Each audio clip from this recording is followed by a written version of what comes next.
Yuk, mulai. Baik Kak, perkenalkan nama saya Muhammad Rizal. Ini yang perempuan Miri Anjini dan ini yang rekam ini M. Aji Adrian Savana. Jadi kami ini mahasiswa dari Universitas Riau jurusan Teknik Sipil. Nah, tujuan kami di sini untuk menanyakan sekaligus mengobservasi tentang apa-apa aja yang berhubungan dengan budaya Melayu Riau dan apa aja sih yang ada di gedung ini. Oke, terima kasih untuk kedatangannya kali ini, dan sebelum kita lanjut ya, apa yang ada di gedung yang putih di belakang kita ya. Kenalkan dulu, nama saya Delvi, nama panjang saya Delviza Septanisi, dan kebetulan saya juga, kita satu rumah, saya alumni dari Unri juga, saya Fakultas Ilmu Politik dan Ilmu Sosial, FISIP. Oke, jadi sebelum kita masuk, jadi sebenarnya gedung ini adalah gerai oleh-oleh dari 12 kabupaten kota yang ada di Riau. Yang mungkin kebanyakan orang yang tahu itu gerai oleh-oleh hanya ada yang di pinggiran Sudirman. Ya, ketantalam duriannya si Fiera, rumah Fiera ya kan, atau Nadira Napoleon. Tapi sebenarnya yang dari 12 kabupaten kota itu lengkapnya ada di sini.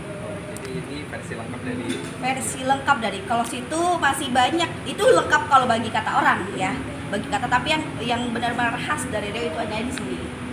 Dan kebetulan kita ini adalah binaan dari Pertamina Hulu Rokan dan juga di bawah Lembaga Adat Melayu Riau. Jadi otomatis yang berbau budaya Melayu dan khasnya Melayu, UMKM-nya Melayu itu adanya di sini. Sini berarti kental dengan Melayu. Betul sekali. Kalau seharusnya sih saya ngomongnya harus pakai bahasa Melayu ya. Tapi takutnya ada salah-salah patah-patah, jadi mending nggak usah deh gitu ya kan. Oke, jadi gedung ini sendiri ya itu sudah berdiri kurang lebih 1 tahun. 1 tahun itu tepat di tanggal 3 Juli 2021, itu pas awal banget dari COVID. Awal COVID kita baru berdiri, tapi dengan kondisi itu kita tetap bertahan. Dan waktu itu kita diresmikan langsung oleh Menteri Pariwisata Bapak Sandiaga Uno, dan itu via secara virtual ya, pakai Zoom, tapi dihadiri semua oleh instansi terkait. Tapi tepat di tanggal 15 September, beliau ketika itu ada kunjungan untuk mengunjungi desa wisata yang ada di Riau. Kebetulan mereka kunjungan, termasuk salah satunya binaan dari Pertamina Hulu Rokan juga, itu desa wisata Kampung Patin. Ketika menteri berkunjung sana, langsung diresmikan juga di sini. Bisa dilihat ini langsung ditandatangani oleh Bapak Sandiaga Uno. Jadi kita tidak hanya sekedar hoax biasa ya, ini sudah ada bukti nyatanya ya, diresmikan langsung oleh Bapak Sandiaga Uno. Tapi lanjut, mau tahu gedung dalamnya? Kita masuk aja berarti ya. Nah, ini gedungnya. Jadi ada kurang lebih sekitar 400-an UMKM, 400 hingga 500 UMKM yang tergabung di gerai oleh-oleh ini dari 12 kabupaten kota. Itu mulai dari Dumai ada, Pelalawan, kemudian Rokan Hilir, Rokan Hulu, Indragiri Hulu, Indragiri Hilir. Habis itu ada Siak, ada Bengkalis, ada Meranti, dan juga ada Kuansing. Dan pasti Pekanbaru, ya kan? Nggak boleh lupa itu. Di mana Bumi Pijak situ lagi dijunjung ya kan? Walaupun terakhir disebutin. Jadi ada kurang lebih 400-an apa 500-an UMKM yang tergabung, yang saat ini aktif, benar-benar aktif, ada 400 UMKM. Dan itu produknya benar-benar khas dari Riau. Nah, itu dia. Mungkin ada pertanyaan, apakah ada fungsi lain gedung ini selain yang disebutkan tadi fungsi? Kalau fungsi lain dari gedung ini sendiri itu adalah untuk bentuk pembinaan. Pembinaan dalam artian seperti pembinaan dalam pelatihan menjahit, kemudian ada pelatihan membatik, kemudian pelatihan menenun. Seperti di depan nanti bisa ditambah video tambahannya aja atau foto insertnya sedikit, itu ada mesin tenun. Di depan itu biasanya ada pengrajin tenunnya. Jadi di situ selain pusatnya UMKM juga pusatnya budaya. Pusatnya budaya yang di Riau juga ada di sini gitu. Jadi UMKM-nya itu makanan khasnya, kemudian kainnya itu adalah hasil dari UMKM Riau, kemudian budayanya adanya kita kemarin sempat mengadakan event itu pelatihan menjahit dan membatik. Menjahit itu menjahit tanjak. menjahit tanja. Menjahit tanja. Kemudian kalau membatik motif Riau. Nah itu batik tulis.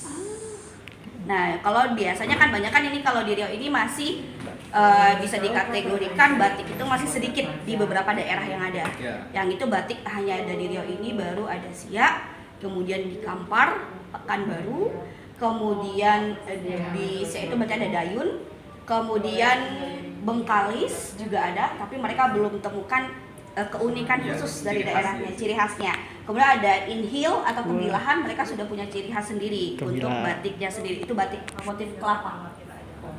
Nah itu. Lanjut. Lagi. Ini. Dan grogi.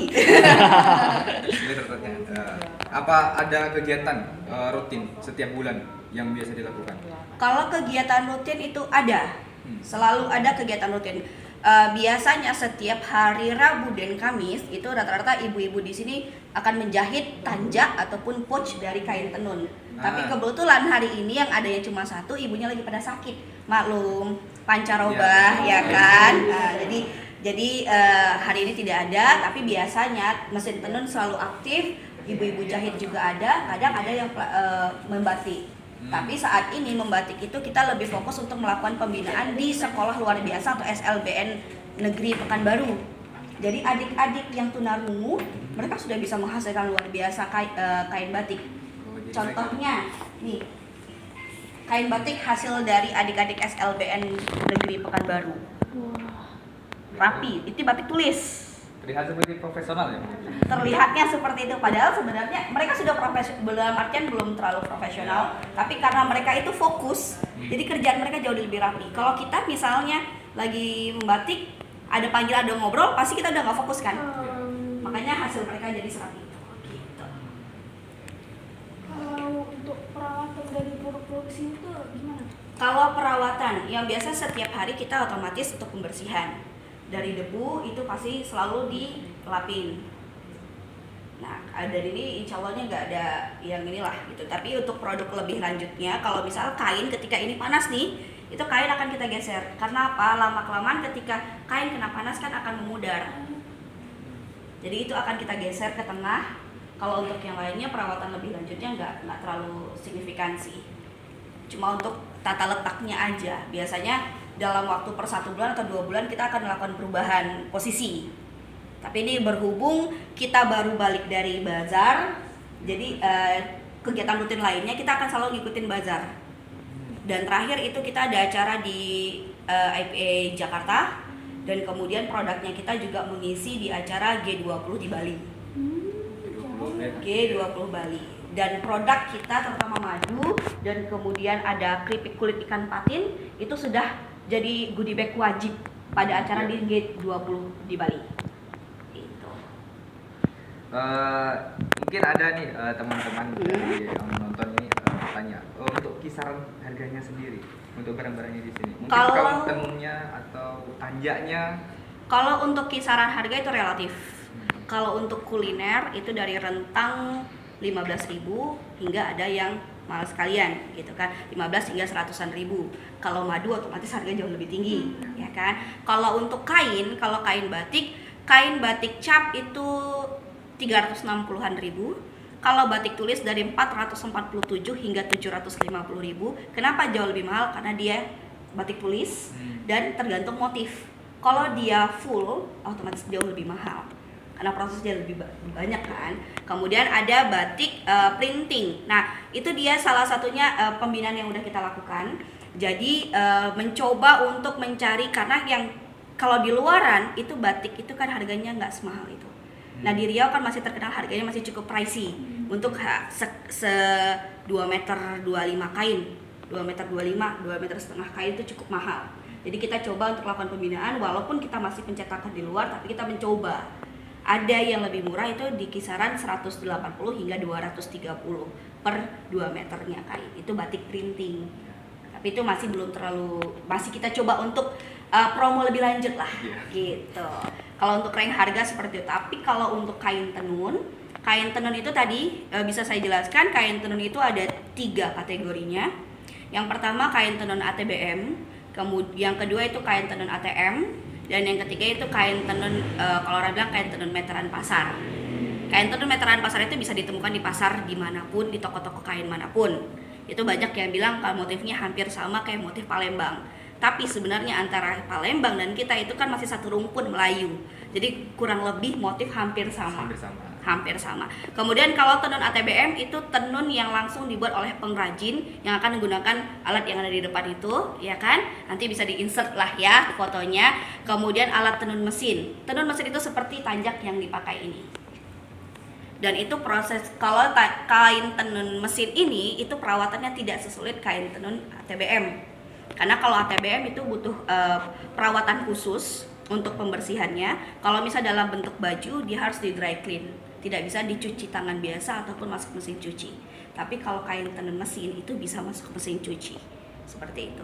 Kalau kisaran harga tanja, kalau harga tanja dari yang kain meteran pasar itu rank harga dari 80 hingga 150 tergantung besaran kain dan tinggi tanjak itu sendiri. Kemudian kalau yang ATM ini dari rentang 190 hingga 250. Kemudian kalau ATBM itu rentangnya dari 300 hingga 500. Seperti itu. Ya, sudah terjawab untuk yang bertanya tentang kisaran harga yang ada di sini. Jadi saya lihat ini kan ada yang dijelaskan itu ada mesin-mesin tenun ya. Ya. Ya, ini mesin tenun elektrik.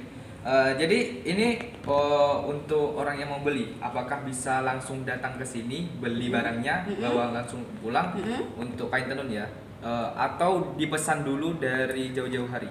Kalau untuk kain tenun itu biasa perajin kita akan nyetok barang, tapi tidaklah banyak, karena proses menenun itu butuh waktu kurang lebih 1 minggu, tergantung motif. Kalau motifnya padat, kalau orang yang sudah mahir dan dia tahu dengan titik pola untuk pengambilan tenunnya, apa untuk motifnya di benang itu, dia bisa ya 1 minggu dengan motif padat dia bisa. Tapi kalau orang yang belum terlalu mahir, belum terlalu terbiasa untuk motif padat, bisa 1 hingga ya 2 minggu gitu. Tapi kalau rentang rank biasa dengan motif yang biasa yang banyak digunakan untuk kain samping, itu hanya kurang lebih 1 minggu. Nah, kalau misalnya barang yang ready, kadang kan ada orang yang datang itu saya pengen cari warna ini, kadang dia tidak ada, dia bisa melakukan pemesanan. Tapi kalau ketika barangnya ready, dia bisa langsung beli. Customernya bisa langsung beli gitu. Kalau untuk di sini seperti itu. Tergantung persediaan. Dan kalau misalnya ada juga beberapa klien kita atau customer kita itu via WA dulu. Mbak, ada nggak? Saya mau warna ini, motifnya ini, ada nggak? Kalau misal tidak ada, kita akan tanyakan, nggak ada Bu, Ibu mau order atau bagaimana? Nah, proses order itu nggak bisa langsung ketika kita lagi ngerjain satu kain nih, masuk nih si customer satu nih mau pesan motifnya warna ini gini-gini, nggak bisa langsung ditenun, selesaikan dulu kain yang sudah jadi, yang sedang jalan itu. Misalnya baru 1,5 meter, masih ada 1,5 meter lagi, itu harus diselesaikan dulu, nggak bisa langsung masuk. Selesaikan ini baru kita masuk. Jadi nggak bisa sekonyong-konyong. Saya butuh 3 hari lagi, saya mau warna itu, nggak bisa. Kecuali kalau memang barangnya ready. Nah konteksnya kan kadang kalau misalnya pengrajin itu karena butuh waktunya segitu, kadang ada yang bisa cepat itu dalam waktu 3 hari atau 4 hari mereka udah bisa selesai dalam satu kain. Nah tergantung lagi nih, balik lagi, hanya butuh kain samping saja kah? Atau kalau ibu biasanya kain rok sama selendangnya, nah tergantung lagi gitu, dia mau full apa cuma kainnya tok. Nah gitu, jadi proses pembeliannya seperti itu sih ya, udah tergambar lah ya bagi kita. Oke. Pernikahan masuk ya. Nggak lupa ya pernikahan ya, saya udah jauh-jauh nih gitu. Ini sedikit mungkin bagi mereka-mereka yang kurang paham tentang pernikahan di adat Melayu. Oke. Jadi dalam adat Melayu sendiri pada pernikahannya perlengkapan apa yang diperlukan selain dari pakaian yang khas untuk pernikahan itu? Oke.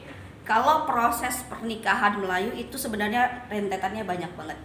Kalau kita ikutin itu butuh waktu kurang lebih untuk melaksanakan itu semua selama 1 minggu, 7 hari berturut-turut. Belum yang namanya berandam lagi, belum namanya mandi tolak bale, Itu banyak sebenarnya. Tapi kalau kita ringkaskan aja, itu proses pernikahan itu sebenarnya di awal itu dari merisi. Merisi itu sama kayak kunjungan keluarga, perkenalan, silaturahmi. Nah, silaturahmi antara pihak keluarga laki-laki dengan pihak keluarga perempuan. Pada proses ini, si laki-lakinya bisa ada, hadir ataupun tidak. Tapi yang penting keluarga sudah saling bertemu. Itu namanya merisi. Kalau udah ada bahasanya merese atau merisi itu sama gitu kan. Tapi tidak rese ya. Tapi ya tidak rese ya, merisi gitu kan, merisi. Jadi silaturahmi. Setelah masuk proses silaturahmi otomatis kita kan secara tidak langsung kita udah ketemu keluarga, mau lanjut lagi dong. Nah, lanjut lagi itu adalah masuk proses lamaran atau bisa disebut hantaran belanja. Itu sudah masuk langsung dalam proses itu. Hantaran belanja, kemudian seserahan, itu sudah tunangan, itu sudah masuk di proses itu. Tapi ada beberapa daerah yang tidak menggunakan itu, tapi mereka ada pengikatan secara khusus menggunakan kain panjang. Kalau di Rokan Hulu, di Rohul, itu setelah dalam proses merisi, ketika silaturahmi itu si calon laki-lakinya, si keluarga laki-laki itu sudah diminta untuk kalau memang dia benar-benar ingin meminang si wanitanya, jadi mereka sudah diwajibkan untuk membawa kain panjang turunan. Maksud dari turunan? Turunan itu misalnya saya nih mau dilamar, calon saya harus membawa kain panjang turunannya. Misalnya dia punya kakek, punya nenek, punya siapa. Yang kain turunan itu yang masih dalam ranahnya itu. Kalau itu masih sesama Melayu. Kalau tidak sesama Melayu, mereka boleh menggunakan, sudah difleksibelkan untuk saat ini menggunakan kain panjang biasa. Jadi secara tidak langsung dia datang, kita sudah ketemu keluarga, niatnya ingin meminang si wanita, jadi dihantarlah itu kain. Untuk pengikat selain kalau biasa digunakan itu adalah dengan tunangan dengan cincin. Nah, untuk tahap awal pengikatan tahap awal itu dengan kain panjang kalau di Rokan Hulu, ya di Rohul. Nah, kemudian setelah merisi, setelah antar tanda seperti itu, kita masuk ke hantaran tanda, hantaran belanja dan tunangan itu. Itu ada yang menyatakan hantaran tanda sudah dengan kain panjang, ada yang hantaran tanda itu bisa dengan cincin. Nah, setelah merisi kita masuk ke hantaran tanda, hantaran belanja itu satu paket biasanya. Jadi diawali dengan pasti bepantun. Melayu tak lengkap jika tak bepantun, kan? Nah, itu bebalas pantun terlebih dahulu kedatangan si mereka itu apa ke rumah. Tapi dengan kondisi seperti itu, si pihak wanitanya tidak dikeluarkan, si calon pengantinnya. Itu mereka masih di dalam kamar lah atau di ruangan lain gitu. Jadi barulah berembuk pihak keluarga, sudah dinyatakan bahwasanya mereka datang itu ingin meminang, baru diperbolehkan keluar. Dan ya seperti yang kita lihat pada umumnya adalah yang menangis lah dia meminta izin sama bapaknya, ya kan, saya ingin nikah sama dia atas restu mama papa, saya terima pinangan, yang seperti itu. Nah, kemudian setelah proses hantaran belanja dan hantaran tanda itu masuk untuk proses lanjutan, dalam artian ada masuk ke hari H-nya lah, berarti kan. Hari H itu yang kita tahu cuma akad dan resepsi. Tapi sebenarnya yang di dalam lah itu ada namanya mandi tolak bala. Mandi tolak bala itu sama kayak mandi berandam, menghilangkan anak-anak rambut. Nah, seperti itu. Setelah itu baru malamnya, kan siang nih, sorenya itu kita mandi tolak bala, malamnya kita malam berinai. Berinai. Kalau di tempatnya ya malam berinai kalau kita di Melayu ya, malam berinai. Nah, biasanya malam berinai itu dilakukan di rumah perempuan. Ada namanya lagi inai curi. Inai curi itu ketika si laki-lakinya otomatis kan berinai juga. Tapi ada kan yang melakukannya itu di rumah yang berbeda. Kenapa disebut dengan inai curi? Karena ketika si wanitanya dilakukan proses inai di rumah oleh keluarganya, inainya itu diambil sembunyi-sembunyi kemudian dihantarkan ke rumah laki-laki. Itu yang disebut dengan inai curi. Nah, setelah malam berinai, besoknya itu biasanya itu ada khatam Quran. Nah, masuk di khatam Quran, setelah khatam Quran baru kita akad nikah. Nah, biasanya itu kan ada, makanya ada kurang lebih hingga 7 harian itu rentetannya panjang. Misalnya kalau yang nggak ingin langsung dalam 1 hari langsung, hari ini mandi tolak bala nih, gitu kan. Kemudian besoknya baru kita malam berinai. Besoknya ada lagi yang khatam Qur'annya sendiri. Besoknya lagi baru kita masuk akad nikah. Setelah akad nikah itu ada tepuk-tepung tawar. Nah, tepuk-tepung tawar itu ya sama kalau di Melayu Rohul itu setelah tepuk-tepung tawar itu ada upah-upah namanya. Upah-upah itu kayak ayam bakar, yang ayam dibakar diasepin gitu. Kemudian di bawahnya ada ketan kuning, terus diginiin di kepala si mempelai kedua-duanya. Itu setelah akad nikah. Jadi kayak tolak bala gitu juga. Jadi diputarkan di kepala. Kalau tepuk-tepuk tawar kan di tangan, ditepuk-tepukin. Kemudian ada beras yang ditabur. Nah, kalau ditambah lagi kalau di Rohul, Melayu Rohul itu ada upah-upah namanya. Jadi diputerin ayamnya di atas kepala kedua pengantin. Nah, itu kalau setelah akad nikah. Nah, setelah itu baru masuklah ke resepsi. Nah, proses resepsi itu sebelum masuk ke resepsi itu pasti kalau misalnya di hari selanjutnya kan, di hari selanjutnya itu ada si pihak laki-laki itu pulang dulu ke rumahnya. Tidak boleh satu rumah, walaupun mereka sudah akad nikah, sudah sah di mata semuanya, tapi si laki-laki itu tidak boleh disatukan di dalam satu rumah. Untuk proses selanjutannya, untuk resepsi, di mereka disuruh balik dulu ke rumahnya. Nanti ketika hari esoknya kita mau resepsi, itu ada penjemputan terlebih dahulu dengan memberikan makanan. Jadi karena yang nama kalau di Melayu itu yang laki-laki itu kalau di Batak cewek ketika sudah akad kan harus dibawa sama laki-laki. Kalau di Melayu itu udah jadi tanggung jawab wanita Melayu itu untuk memberikan makan juga, untuk menservis lah kasarnya si suaminya. Jadi ketika mau resepsi, si pihak keluarga wanita itu akan mengantarkan makanan untuk melakukan proses penjemputan. Jadi seperti itu, udah melakukan proses jemputan, dihantar makanan, dikasih makan dulu lah, kasar kurang lebihnya dikasih makan dulu. Setelah kasih makan, mak andam yang dibawa bersama keluarga itu memasangkan baju pengantinnya. Ya, jadi baju dan makanan itu dibawa dari pihak wanita ke rumah laki-laki.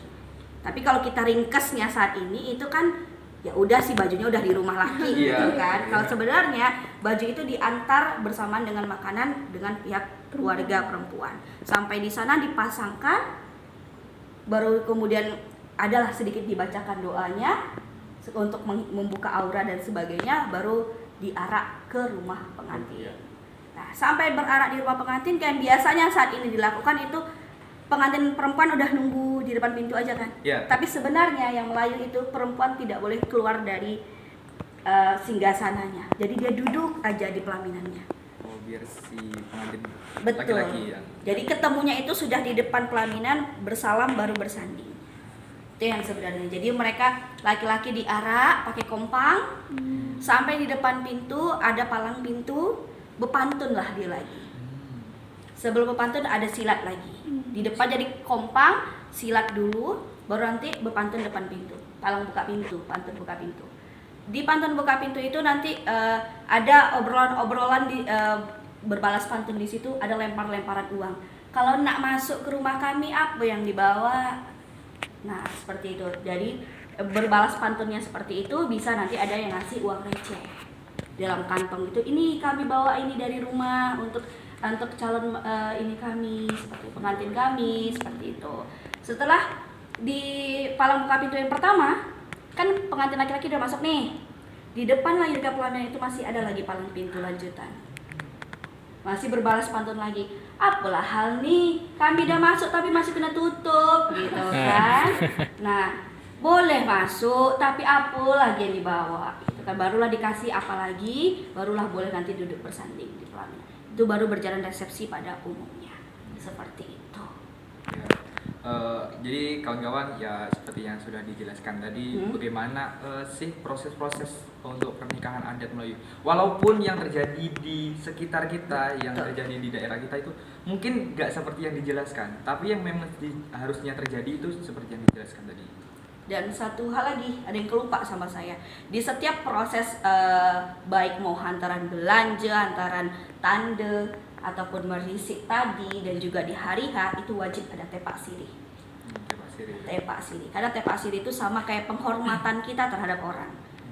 Kayak kita memberikan ini Sama seperti halnya kayak tari persembahan, kan kita mempersembahkan. Iya. Itu sama dengan cara menghormati orang. Jadi baik di acara manapun, baik dari pihak perempuan dan pihak laki-laki itu wajib ada tepak sirihnya. Iya. Kayak nanti udah ketika bertemu, itulah bertukar tepak. Iya, iya. Jadi pihak laki-laki menyerahkan tepak yang dari mereka, tandanya kita sudah bersatulah keluarga ini dengan pertukaran tepak itu tadi. Seperti itu. Sangat ciri khas ya tepak sirih untuk orang Tepak Melayu sirih, sendiri. betul. Nah, sekian dari saya. Ya, jadi begitulah kegiatan yang kami lakukan di sini untuk melakukan observasi tadi. Terima kasih untuk kakaknya yang sudah menjelaskan tadi bagaimana Yes, apa-apa aja sama-sama, tentang yang terjadi di sini, sama-sama. tentang pernikahan tadi. Kita jadi dapat informasi baru, ilmu baru. Jadi sekian. Assalamualaikum warahmatullahi wabarakatuh. Assalamualaikum warahmatullahi wabarakatuh. Nggak pamit dulu, nama saya siapa, saya pamit gitu kan. Nggak, mau closingnya dulu, perbaiki lagi. Dah closing. Closingnya Ulang. perbaiki. Nggak enak tuh endingnya kamu bagus aja, depannya opennya bagus, masa endingnya enggak. Sekian dari saya. Wabillahi taufiq. Kayak gini aja, makasih untuk penjelasannya dan terima kasih udah waktunya. Kemudian semoga ilmu ini bermanfaat nantinya ketika ini udah diedit dan udah ditonton, dan yang pastinya bisa jadi runtutan untuk referensi pernikahan adat Melayu. Setelah itu baru saya pamit, saya juga pamit. Assalamualaikum. Selesai. Nah, itu kan enak. Opennya deh enak, close-nya jangan brutal. Oke, kita ulang ya. Iya. Jadi kak siapa tadi? Nama saya Delvi. Panggilannya kayak Delvi aja. Baik, sekian. Terima kasih untuk Kak Delvi atas penjelasannya dan juga Sama-sama. waktunya untuk video yang berjalan tadi.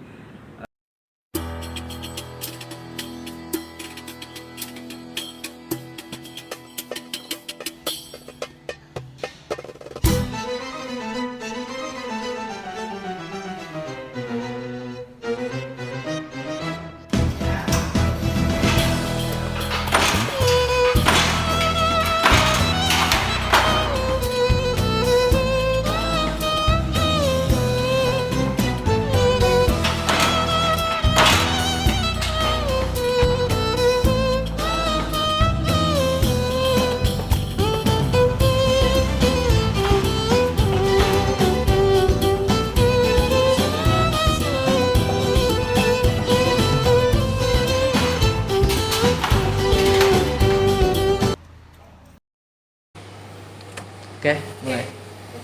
Oke, assalamualaikum warahmatullahi wabarakatuh. Maaf sebelumnya Kak, apakah boleh tahu berbicara dengan siapa? Saya Fitri, anak dari pemilik Tenun Wan Fitri. Wah. Buka tempat tenun ini berapa lama ya Kak? Ini waktu mulai didirikannya gitu ya. Ya. Kalau untuk ini kan kalau namanya ilmu menenun ini orang dulu kan dapat ilmunya turun menurun gitu kan dari orang tua. Jadi kalau ibu saya mulai menenun sendiri itu tahun 1969. Tapi kalau mulai dikasih label Tenun Wan Fitrinya 93. Oh. Ya, ibu saya namanya Hajah Mursida. Jadi nama tenun ini diambil dari anak nomor 6 yang terakhir. Nama saya Wan Fitri. Kalau dalam pembuatan kain tenunnya, kira-kira memerlukan waktu berapa lama ya? Untuk yang standar udah mahir itu 4-5 hari deh. Mereka untuk satu lembar itu kan ukuran 2 meter satu sarung. Kalau kan kain tenun kan banyak coraknya gitu. Ada tak corak-corak khusus tertentu kayak khusus di wilayah Riau gitu yang Enggak. Kalau dulu mungkin zamannya kerajaan Siak mungkin ada, tapi sekarang kita udah sama ratakan aja gitu, selera aja gitu. Terus kalau yang orang kan banyak kan yang beli kain tenun di sini kan, alhamdulillah. Terus orang-orang biasanya pakainya untuk apa ya? Yang utama sih mungkin yang lebih banyak itu kita dapat ini ya orderannya dari dinas-dinas apa instansi yang lagi ngadain event apa gitu, MTQ kah gitu kan, HUT Riau, HUT kota gitu, walaupun sekali setahun mungkin yang kayak gitu ya, misalnya itu yang sekali borongan banyak gitu. Tapi kalaupun enggak pernikahan itu standar atau cuman sekedar mau koleksi nambah-nambah warna gitu. Mereka karena di sini mereka tahu mereka harus ngantrinya 2 bulan gitu. Jadi mereka untuk simpen aja pun harus dari sekarang gitu ordernya. Oh iya. Terus Kak, kalau alat-alat pembuatan kain tenun tuh gunakan apa aja yang ada di tempat? Apa bahan-bahannya? Alat-alatnya kayak alat Peralatannya. Apa aja gitu. Iya. Itu dari bahannya maksudnya.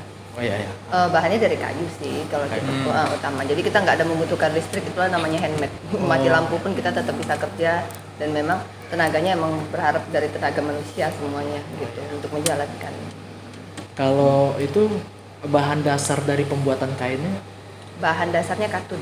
katun. Yang utama itu katun. Tinggal bagian pakannya namanya warna benang yang dimasukkan itu jadi warna-warni itu tuh itu bisa benang rayon gitu. Nah kita bisa benang katun lagi, terserah konsumen mau pilihannya konsumen lagi gitu, mau warnanya atau seperti apa. Santai kan Kak? Iya. Ini yang terakhir lah Kak. Kira-kira ya untuk satuannya tuh harganya berapa ya? Kalau untuk couple kita kisaran 17, 18 gitu, yang paling mahal mungkin sekarang hampir 5 juta harganya. Alhamdulillah. Yang couple. Lumayan Kak. Terima kasih Kak Oke, sebelumnya. iya, sama. Terima kasih juga Kak ya sudah meminjamkan tempatnya. Oke. Terima kasih Kak. Ya.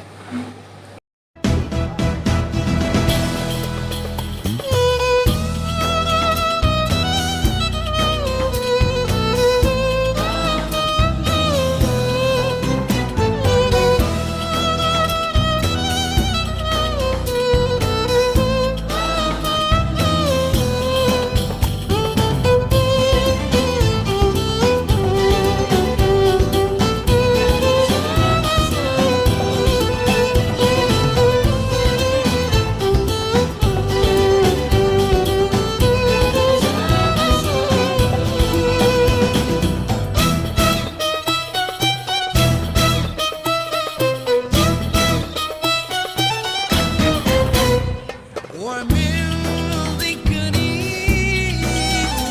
شفاعة السلام ومن ذكري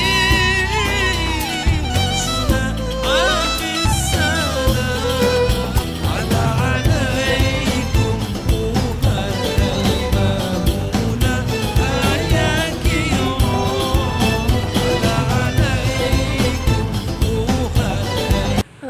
Permisi Bu, izin wawancara sedikit tentang makanan khas Melayu Riau, yaitu asam pedas patin.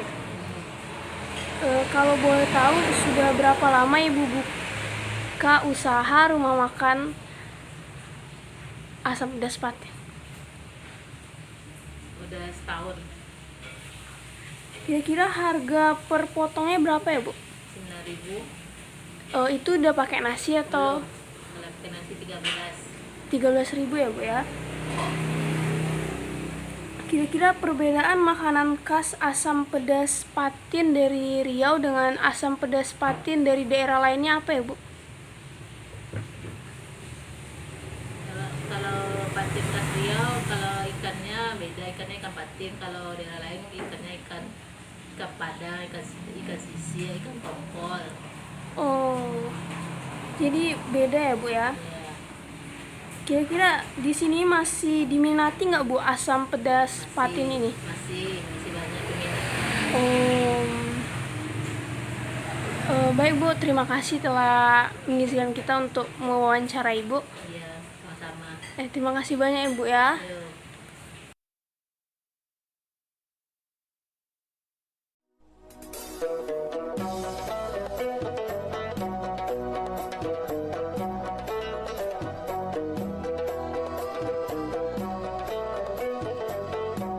Raja Haji Fisabilillah adalah salah satu pahlawan nasional Indonesia yang lahir di Kota Lama, Hulu Sungai, Riau 1725 dan meninggal di Ketapang 18 Juni 1784. Ia dimakamkan di Pulau Penyengat, Indrasakti, Tanjung Pinang, Provinsi Kepulauan Riau. Raja Haji Fisabilillah merupakan adik dari Sultan Selangor pertama Sultan Salehuddin, dan paman Sultan Selangor kedua, Sultan Ibrahim. Raja Haji memerintah Kerajaan Melayu Riau. Di tangannya, Kerajaan Melayu berkembang cukup baik. Dia juga berjuang untuk melawan Belanda pada tahun 1780. Kerajaan Melayu Riau telah mengadakan perjanjian damai dengan Belanda. Namun, karena Belanda melanggar perjanjian tersebut, maka peperangan di antara keduanya pun tidak dapat dihindari. Raja Haji kemudian bekerja sama dengan Sultan Selangor untuk memerangi Belanda di Malaka. Untuk menghadapi pasukan gabungan tersebut, Belanda mendatangkan pasukannya dari Pulau Jawa dalam jumlah yang besar. Raja Haji Fisabilillah atau dikenal juga sebagai Raja Haji Marhum Teluk Ketapang adalah raja yang dipertuah muda Riau Linga Johor Kahang IV. Ia terkenal dalam melawan pemerintahan Belanda dan berhasil membangun Pulau Biram Dewa di Sungai Riau Lama. Karena keberaniannya, Raja Haji Fisabilillah juga dijuluki sebagai Pangeran Sutawijaya atau Penembahan Senopati di Jambi. Raja Haji Fisabilillah gugur pada saat melakukan penyerangan pangkalan maritim Belanda di Teluk Ketapang pada tahun 1784. Pada serangan ini, Raja Haji sendiri yang memimpin pasukannya.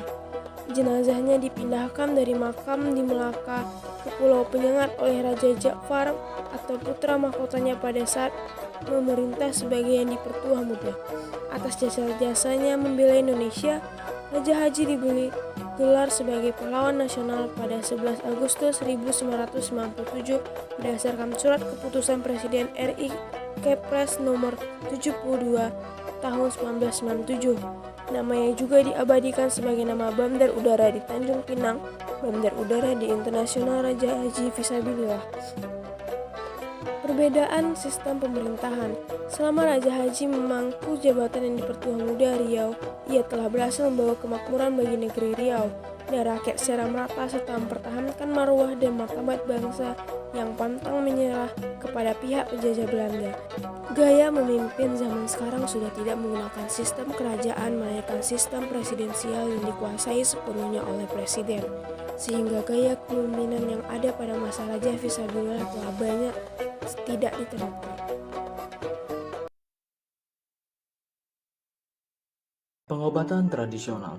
Masyarakat Melayu sebelum berkembangnya teknologi yang membuat obat-obatan semakin mudah dicari, mereka membuat suatu obat yang bisa menyembuhkan dengan peralatan yang sederhana dalam membuatnya.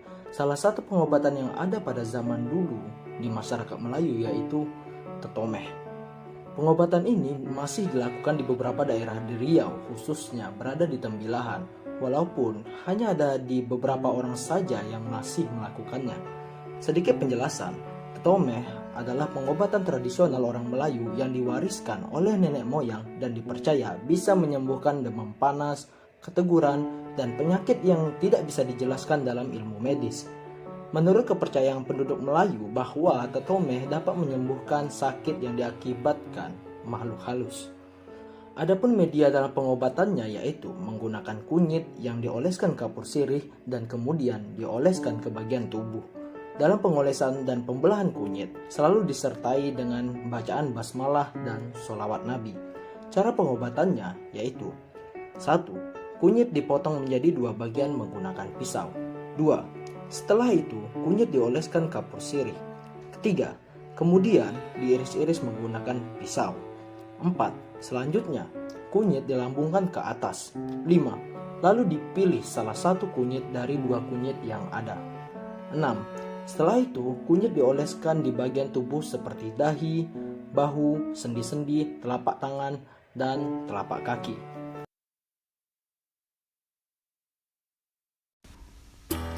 Nah, berikutnya ada gasing, permainan tradisional rakyat Melayu Riau.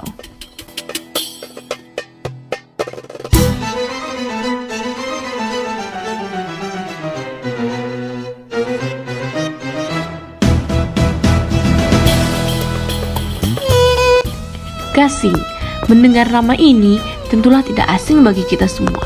Gasing merupakan salah satu permainan rakyat atau permainan tradisional dari rakyat Melayu Riau. Nah, meskipun faktanya saat ini permainan rakyat ini sudah mulai ditinggalkan seiring dengan kemajuan teknologi, di mana kebanyakan orang kini bermain menggunakan handphone pintar sehingga permainan tradisional yang merupakan peninggalan budaya leluhur ini mulai tergerus.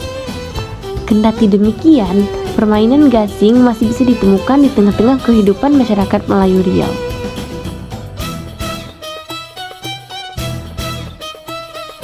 Ada dua jenis gasing yang kerap dimainkan di beberapa daerah dan sangat lumrah untuk kita temukan. Nah, yang pertama gasing pemangkah atau penyerang, di mana gasing ini sendiri hanya terbuat dari kayu. Kemudian gasing ini biasanya berbentuk pola memanjang seperti telur ayam atau jantung pisang yang bentuknya disesuaikan dengan keinginan si pemakai, dan ada yang menggunakan lari genggang pada bentuk gasing gunanya untuk merusak gasing lawan, biasanya untuk pemangkah yang tidak mahir melakukan permainan gasing ini.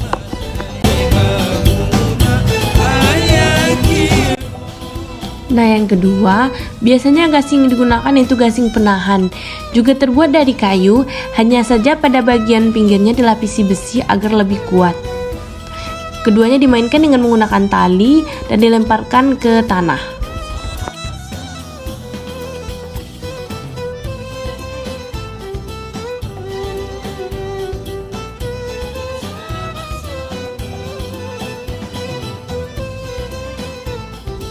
Sekian penjelasan kami tentang permainan tradisional Melayu yang kami ambil, yaitu gasing. Terima kasih untuk telah menonton videonya. Jangan lupa like, comment, and subscribe. And I'll go